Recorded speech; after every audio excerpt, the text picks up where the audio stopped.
Վերաբերում է Կտրիչ Ներսիսյանին, խնդրում եմ այստեղ քաղաքական ակցիաներ։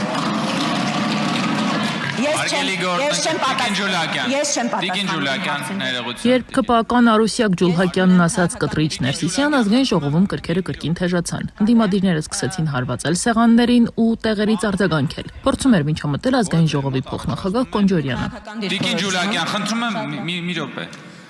Հարգելի գործընկերներ, երբ որ հնչեցնում եք հարցեր, ենթադրվում է, որ այդ հարցերին հնչելու են պատասխաններ, որոնք որ գուցե ձեր ճաշակին, ցանկություններին եւ քիմքին հաճո չէ։ Ուժեղ Հայաստանից Արեգ Հովսեփյանը հիշեցրեց, չեն առաջնորդվում հաճոյանալու սկզբունքով։ Գոյություն ունի փաստաթուղթ, որտեղ արձանագրված է Գարեգին II։ Տիկին Ջուլհակյան, օրինակ, ես ձեզ չեմ դիմում տիկին Պողոսյան, որովհետև դուք տիկին Ջուլհակյան եք ձեր անձնագրով եւ առհասարակ տարակուսելի կլինի պետաիրավական հանձնաժողովի նախագահի թեկնածուն չհարգի փաստաթուղթը անձնագիրը, որով որ Գարեգին II է գրված, այսինքն հենվելով փաստաթղթի վրա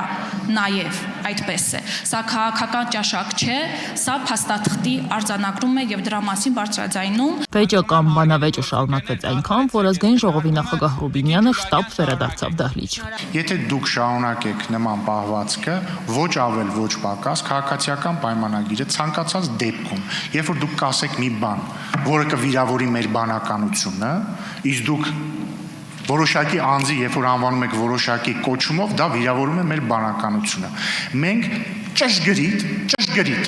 նույն պահվածն ենք ցուցաբերելու, ոչ ավել, ոչ պակաս։ Խորհրդարանը այսօր հանձնաժողովների նախագահներ է ընտրում։ ՊԱԿ-ն Արուսյակ Ջուլհակյանը, որն աշխարհի կանոնով է դիմում Գարեգին II կաթողիկոսին, հավակնում է դառնալ պետաիրավական հարցերի մշտական հանձնաժողովի նախագահ։ Դաշնակցական պատգամավոր Լիլիթ Գալստյանը համաձայներ Ջուլհակյանի այն մտքին, որ սահմանադրական արժեքները պետք է իրականություն դառնան, ընդգծելով, որ դժվար է իրավական ու ժողովրդավարական պետություն պատկերացնել այնտեղ, որտեղ ոտնահարվում է հանրային ինստիտուտների տարանջատման սկզբունքը։ Բայց քիչ առաջ դուք ինքներդ ձեզ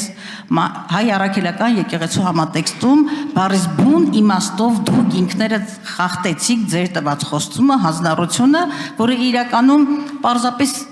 սահմանադրական պահանջ է։ Այնուհետև հիշեցրեց, որ հայ առաքելական եկեղեցու ինքնավարությունը երաշխավորված է սահմանադրությամբ եւ օրենքով, իսկ իշխանությունների վարքագիծը քաղաքական հալածանք է հայ առաքելական եկեղեցու նկատմամբ եւ հակասում է սահմանադրությամբ երաշխավորված եկեղեցու ինքնավարության ու պետությունից տարանջատման սկզբունքներին։ Հայաստանում կա գործում են կոնվենցիոն սկզբունքներ, որոնցից մեկը անմեղության կանխավարկածն է, որը շատ հեշտությամբ հենց այս պահին դուք ոտնահարեցիք։ Ձեր վարքը քաղաքական մեծամասնության եւ ձեր առաջնորդ Նիկոլ Փաշինյանի վարքը ընդհանրապես քաղաքական վրեժխնդրությունն է, որը այսպես հրավառության ենթարկվեց։ Ընդդիմադիր պատգամավոր Աննա Գրիգորյանը սահմանադրության նոր տեքստի վերաբերյալ հստակ պատասխաններ ակնկալում պետաիրավական հարցերի մշտական հանձնաժողովի նախագահի թեկնածու Արուսյակ Ջուլհակյանից։ Ես ուզում եմ շատ հստակ ասեք, արդյոք այդ նոր տեքստի մեջ, որը հայ ժողովուրդը չի տեսել, անկախության հռչակագրին հղումը հանված է, թե ոչ։